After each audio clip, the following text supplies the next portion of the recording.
Hi guys, welcome back to our channel Right Turn to Canada. I hope you all are doing good. As promised, this is our first video in the series Factful Fridays, and the fact for this Friday is, does it make more sense to buy a house or you're just better off renting? So if this is a question that has been bugging you since a very long time, stay tuned till the end.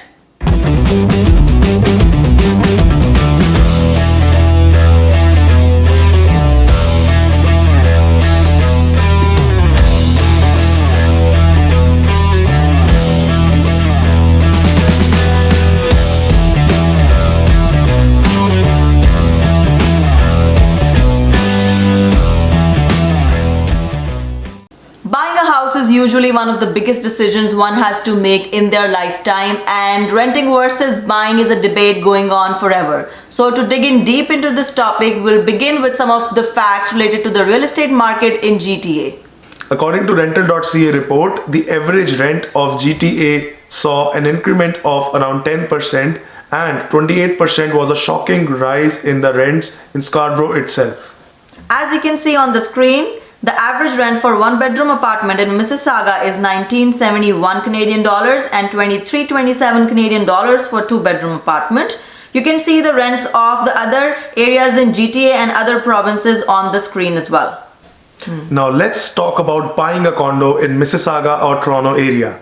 Average cost of buying a condominium apartment in Mississauga for a one bedroom apartment is $420,000, and for a two bedroom apartment it's $480,000. And if we talk about Toronto, an average cost for buying a one bedroom condo is $560,000, and for a two bedroom condo is $700,000. Homeownership is a Canadian dream. Every Canadian dreams of having his own house once in his lifetime. And interestingly, all the immigrants, or most of the immigrants coming to Canada, are also from the Asian countries, where also home ownership is associated with the feeling or sense of pride, prosperity, or satisfaction, whatever you may call. Whether it's the best decision, we will find out later in the video. Before that, let's discuss, or let's weigh buying and renting on some of the factors that are important to all of us. So the first important factor is monthly expense. So in renting, you know that what you need to pay monthly. There is a fixed and predictable monthly expense that will have your rent and utilities. So you know exactly, if you have signed a lease for 1 year, what you will be paying monthly for the whole year. While on the other hand, if you talk about buying a house, then certain expenses are fixed. For example, your mortgage amount, your property tax, and your insurance amount is going to be fixed for every month. But sometimes you might come across some surprise expenses as well. For example, one day you wake up and see that your furnace is not working. It's a very big expense that's gonna give you nightmares for coming 1 week, let me tell you. And it can also include other maintenance costs of roof, flooring, and just the overall maintenance of the whole house that is pretty unpredictable, and that adds up to your total monthly expenses, and that can shake up your monthly budget.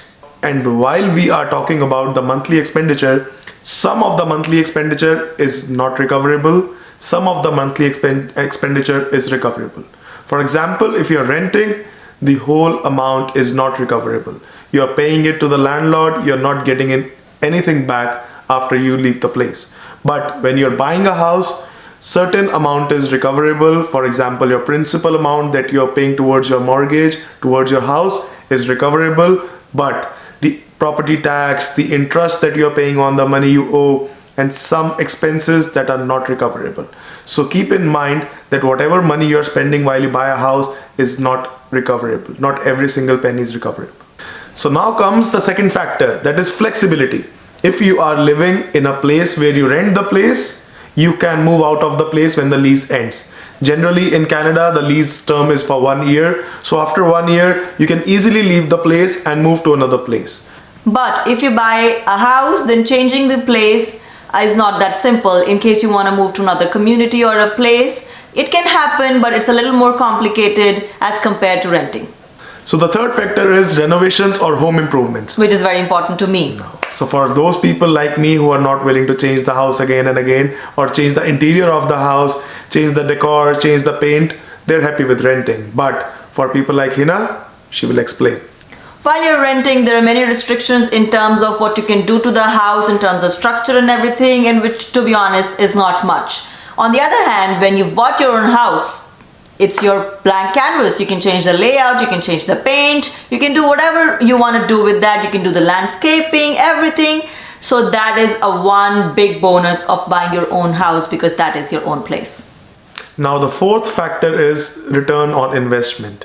People, while buying a house, they are investing all their savings and maximum amount of their money in the house. And now in an economy like Canada, in a country like Canada, where if we see the long-term graph, the property prices are going up. And right now in this year 2020, we are expecting that the prices will go up from 6 to 7% in GTA and around GTA. So if you are planning to buy a house, it's not at all a bad investment in Canada right now. While on the other hand, in case of renting, if you have certain amount of savings that you don't want to pay as down payment into one place, that is buying a house, and you have certain strategies that you think might pay off well than a real estate investment, then you can diversify your investments in there, and then you can get the returns from all different investment options. So let's consider a hypothetical situation where Hina is renting and I own a house. For example, if I own a house and I am paying around $3,000 overall, including all the expenses, and she's renting and she's paying around $2,500, including all the expenses right now. Imagine what will happen after 3-4 years. After 3-4 years, I'll be paying approximately the same amount, but what will Hina be paying? She'll be paying around $3,000 because rent is increasing every single year with around 10%. So imagine after 3-4 years, she'll be still renting and paying equal monthly expenses, and I will own a house by paying equal monthly expenses. And you'll have the equity. Yeah, you mentioned right about equity. Because I own a house for these many years, for 3, 4, 5 years, and we are expecting the prices to go higher, I will for sure have some equity in my house, which I can use in whatever way I want. I can get the money out of the house and invest in any portfolio that suits my needs. So now let's take an example of a house in GTA.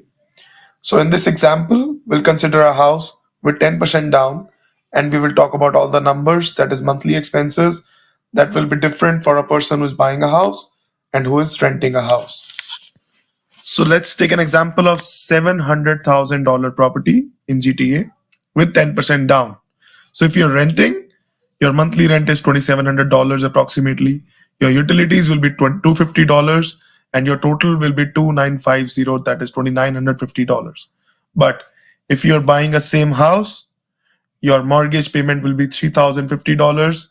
Your property tax will be around $330. Your home insurance can be around $150. Utilities will remain the same, around $250. Maintenance is not fixed. It can be around $300 per month. So the total comes to around $4,080. So look at the difference, guys. The difference is $1,100. I hope these numbers have given you a fair idea about what to expect while buying or renting a house.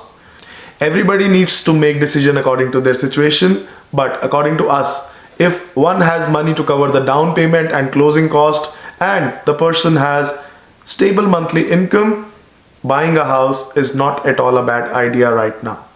Thanks for watching this video. If you still have any more questions regarding buying or renting in Canada, feel free to ask in the comment section, or you can DM us or email at rightturntocanada@gmail.com or ron@searchmyhouse.com.